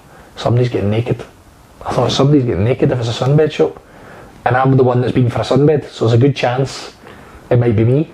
So I went in, and you're getting kind of prepped and stuff like that, and he says you're in the sunbed, and I went, all right. And in my head I'm thinking, right, so no clothes. I've not had any time to mentally prepare for a scene with no clothes on, and like, okay. And he said the girl says that they issue these standard paper pants to people to go into it. Now bear in mind what I just said, I was thinking Heath Ledger Batman, I'm playing in Glasgow in a Glaswegian story, I'm playing a Glasgow hard man in a private room. Why would they wear paper pants? Right, what my pals are going to watch this and go, why are you wearing paper pants in a room that you lock the door? It's like, get into the toilet, it's a private room. There's no reason to put the pants on and obey the rules that you should wear pants. I'd be wanting a full tan if I was a Glasgow hard man. So I was like, I said, I don't think he would wear the pants though. And Ken said, so it's a nude scene. And he says, so how do you feel about that? And I said, well, that's a scene, Ken, that's a scene. Do you know what I mean? But at the same time, I'm in my head, I'm going, oh my god, right? So, I love the fact that it's a very Ken Loach way of saying, right, son, get your cock. Yeah, exactly. So obviously they knew, because later on they come around and they give you, a comfort bag or a dignity bag, a wee bag that I'm saying a big giant bag that covers your bits. Good save. So the rest of the day you're on set, maybe a house coat or whatever, but you're ultimately got no clothes on, and then you go into the sunbed. They kind of put protective screening around the glass so I didn't get cooked. It's going to be filming for 12 hours in a sunbed to make sure I didn't get burned. So you're lying there with no clothes on. Again, don't want to spoil it, but it's quite an intense. Yeah. So you're there in that scene, and the scene is that Paul comes in, who's playing Robbie, the lead in it, and his job is to open up the sunbed, and he puts the blade at my character's throat, and he's basically saying, leave me alone, leave my pals alone, don't ever come near me again. So Paul Brannigan, he was kind of going, right, he didn't know it was a nude scene either, do you know what I mean? So he's like, right, I've got to come in, open this up, you've got no clothes on, do you know what I mean? I've got to get really close to you with no clothes on. So that was the kind of scene. So we're filming it, but also, Ken still uses film in his cameras. He doesn't use digital, so it's still the old film. So every now and again you need to change it. So there's times where you're kind of there working away, and then it's like, cut, I'm going to re-change this. Just relax for a bit, Scott. I'm like, oh yeah, great. I just relax for a bit. You're the one sitting with your bits it. Do you know what I mean? Like, can I just? And they're eating biscuits. Just relax a bit, Scott. I'm like, I used to eating biscuits, and I'm working here. So yeah, we do the scene, we film it, and we go to the movie premiere, and. So I prepped my mum and my granny, by the way, there's a nude scene in it, just so you know. Nothing they haven't seen. Yeah, so watching the movie, and it's not in the movie. And I'm like, how's it not in the movie?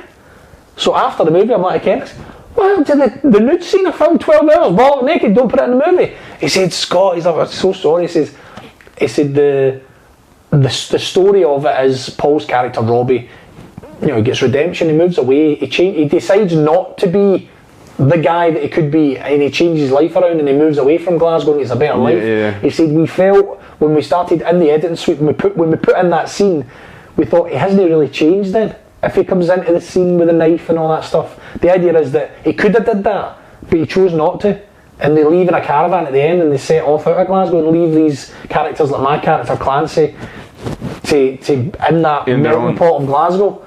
And I thought, all right, okay, that makes sense. But I did say to myself, I wanted deleted scenes of the DVD, because I've done a nude scene. I want the footage of it so I can have it on my showreel. So yeah, this footage you've seen will be on my showreel, and I've got the scene. So I got the scene. So yeah, Paul Lafferty and Ken Loach were very apologetic, but at the same time I was going, well, you know what, it was alright not being bollock naked on a 20-foot cinema screen in front of my granny and my mum. Actually, you know what, maybe he did me a favour. Well, it's funny though, because all that trauma for nothing, you know? Exactly.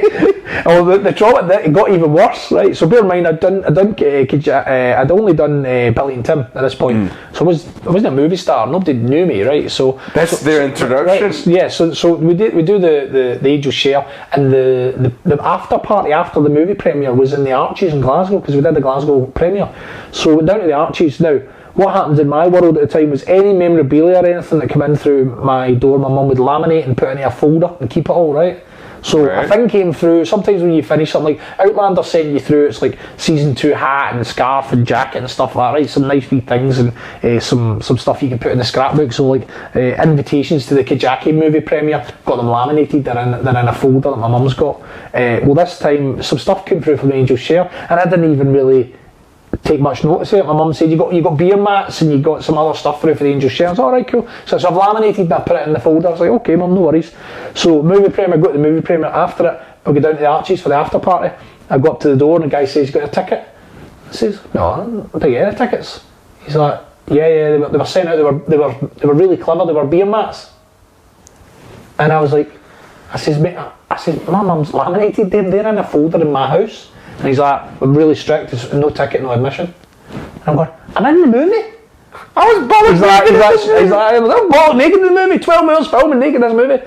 sorry mate, we're really there's strict instructions. No, it's the arches. So I've gone to my mobile phone. You're talking. This is, I don't know, 2012 the Angel Share was. So mobile phones are now what they are anyway. But also it's in the arches. It's underground. There's no mobile phone signal. So I was phoning everybody I had in the production team to try and say, you need to come out and let me in. Nobody's answering because it's underground. There's no signal. Yeah. So I'm standing there, I'm watching other actors come in going, "Hi Scott, you know coming in?" I'm saying, "I'm trying to get a ticket." They're like, "Alright." Now they're not missing the after party. So they would skip on in, and then eventually I think it was Colleen Crawford, the casting director. Oh yeah, okay. Colleen come up and she's like, "What's going on?" And I told her, I said, "My mum has laminated my tickets thinking they were beer mats."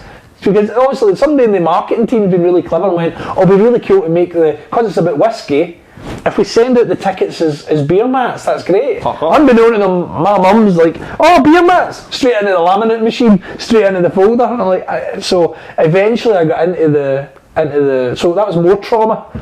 I'm at my wife, I'm going, "I'm not leaving, I'm not going to the after party, like this might never happen again." I don't know how many movie premieres I'll get to or how many movies I'll be in, and I don't know how many after parties I'll be invited to, but I'm not going. So yeah, eventually Colleen I come up and the bouncer was like, "Are you really in it?" I was like, "I swear, I'm in the movie." Right, on you go then. I got into my God. The rock and roll life they don't tell you about. So good. And the only thing I had just reminded me of lying down and just feeling like what the fuck's going on. I got shot. I had the scene in Baptiste season 2. I got shot, and it made me giggle because I'm lying down. I just got shot. It's fucking end of October, beginning of November, mid-lockdown. It's London. It's cold. It's chilly. I'm lying down. They did give me something to sort of keep me warm somewhat, but you're still lying down on the concrete, right? I was going to say that's the common denominator on set is it's cold. It's always really cold. Yeah. Yeah, and I'm on the floor, and I've been on the floor like half an hour, just fucking play dead, whatever. Reset. I'm still dead. Nothing happens, and half an hour in, I hear the lead going, "It's a bit chilly in here. Can we close the door?" And just heard the producer going, "Yeah, check he's cold, close the door," and I'm just like, "Yeah, he's fucking cold." That's what I felt like. They were sitting there and they were all going, "We're just going to have a wee break." And I'm like, "Oh, you're having a break for your hard work. I'm lying here doing all the work." So yeah, I guess you were doing some hard work. Yeah, so yeah, but that was kind of. That was another insight into movie making and a way of doing it, and as I say, completely different to Outlander in terms of Outlander was, the way I looked at Outlander was you were going into season 2, they were already doing it, they knew what they were doing, you were a guest, and they wanted you to say what was on the script. It wasn't Ken Loach and just you can improvise and say what you want. Nah, it was a juggernaut. Yeah, it was a different pressure to working with Stu of going, what did you say? How did you play it? What was going on? This was the script. This is what they're saying. Don't mess it up. This is like what you think Hollywood old school professionalism. And the other thing as well, people think on TV shows like that is that as a guest kind of actor, you come in. I think I did six episodes. You're not going to make it onto the blooper reels, right? Because you should know your stuff. Right? The lead actors are doing so much, so many scenes, so many days, so all the time that when they make a mistake, everybody laughs. It's funny. When the guest guys come in, you need to know your stuff. Yeah, absolutely. We're not here to waste time on you knowing your lines. You have to know your stuff, or we could get somebody else that will know their stuff. So it's a different pressure. It's kind of coming in, having to nail it in a scene, nail it. Or just being on top of it, things happen, but after a couple of fuck ups, they're like, Yeah, that's it. So it's like, there was one, I remember one that was working with, there was a great scene where Graham McTavish, who's the war chief in Outlander, it's his death scene. So that was the thing about why Ken Loach did. So it was a big sad thing of Graham had been on the show for a number of years, worked with everybody knew him and liked him. And this was his last day, they were filming his death scene. So there was a wee bit of a down on the set amongst everybody that this was Graham leaving. I got that day, I had one line, and I was there while they mapped out the fight scene that he was going to die in. That was Sam, Hune, Katrina Balfe and Graham McTavish were all in creating this scene, and my character comes in, so I'm there with the producers and the director and the stunt fighter and all that stuff because I'm part of the scene. Yeah. That's one of those days I'm saying that this is like going to school. this is amazing. Wow, I'm getting to watch this. Graham's done, Rambo and Rocky and loads of different stuff, like, The Hobbit and all that stuff. Amazing I know him stuff. specifically because I'm a East European, love The Witcher, and he was the voice of Vesemir. Was he Vesemir? No, he wasn't Vesemir. He was the other guy in The Witcher. In The Witcher. But so that's what I mean, that level of experience there. He was Dijkstra. He was Dijkstra, sorry. And Sam and Kat have they've been doing seasons and seasons of this show. So you're like, right, this is a big pressure. So the cameras are on the other guys all the way through it. I need to walk in and say my one line. I'm off camera, but I need to say the line. So I don't know, we shoot it 20 times because it's the death scene, it's all these other things. And nail it every time. And then they turn the camera around, it's on me, this is your shot, Scott, no worries. They laugh. Everybody laughed. Everybody laughed because they went, God, he's done it about 50 times. Perfect. And the one shot we need, he messes it up. But the next time I had to nail it. So that's what meaning is you get away with one.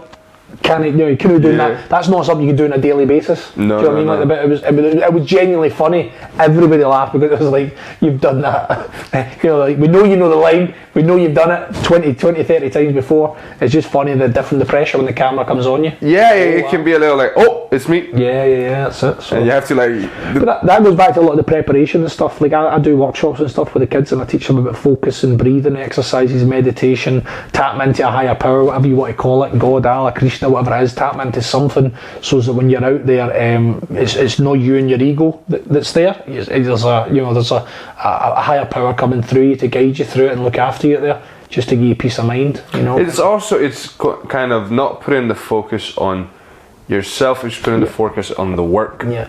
If you're paying attention to the actual act, and if you love the act itself, then that's going to actually take care of you, as opposed to like, oh, how do I look? If I'm thinking about me and how do I come across, then you're fucked. Yeah, but also that wee bit of what I was saying is that trusting that any mistakes, like I was saying, that one of the best things, I wouldn't have an amazing book, an amazing story without Des taking the show off me. So in many ways, the mistakes that have happened in the course of your life and the course of a scene make you. They shape you. At the time, they don't feel like it. That night, I didn't think, thanks for this lesson, Des.